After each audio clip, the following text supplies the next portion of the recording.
Isaayyaas Afeworqi gaanfa Afrikaa keessatti walitti bu'iinsa uumuuf hojjechaa akka jiru Aljaziraan gabaaseera. Fulbaana 10 bara 2017 gaazexeessaan Aljaziraan akka gabaasetti pireezidaantiin Eertiraa Isaayyaas Afeworqi gaanfa Afrikaa keessatti walitti bu'iinsa uumuuf hojjechaa jira jedhe.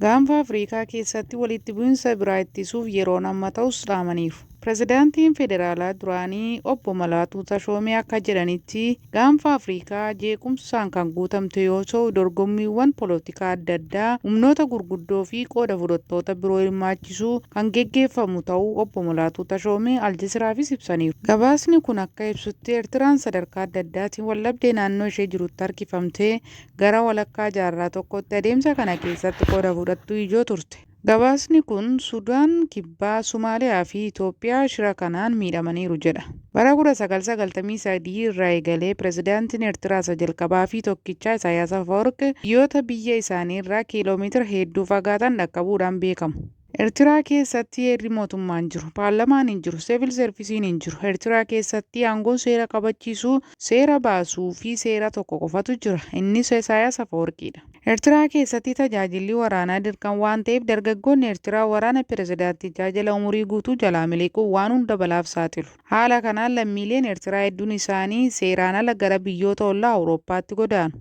Lammiileen Eertiraa qormaata biroo mootummaa humnaan isaaniif uumaa jiru irraa of qusachuuf biyya isaanii baqachaa akka jiranis seeraniiru. Akka gabaasaaleen mul'isanitti waraanni hojii ijoo mootummaa Eertiraa ta'aa jira. Hojiin mootummaan Eertiraa inni guddaan mootummoota finciltoota waldhabdee kanaa achi addaan qooduu barbaadan deeggaruudha. Isaayyaas ammallee humnoota malaammaltoota waliin shira xaxaa jiru waliigaltee Piraatooriyaa fashaleessuuf yeroon isaa amma. Gocha kana dhaabuun amma hawaasni addunyaa dhaaba diigumsa kana dhaabuu qaba. Miidhaan walitti bu'iinsa haaraa naannichatti mudateen daangaa Afrikaa irratti hin dhaabbatu. Kanaafis biyyoonni addunyaa socho'uu qabu. Warra akkuma Isaayyaas nagaan barbaanne dhaabuuf dhiibbaan dippiloomaasii barbaachisaadha.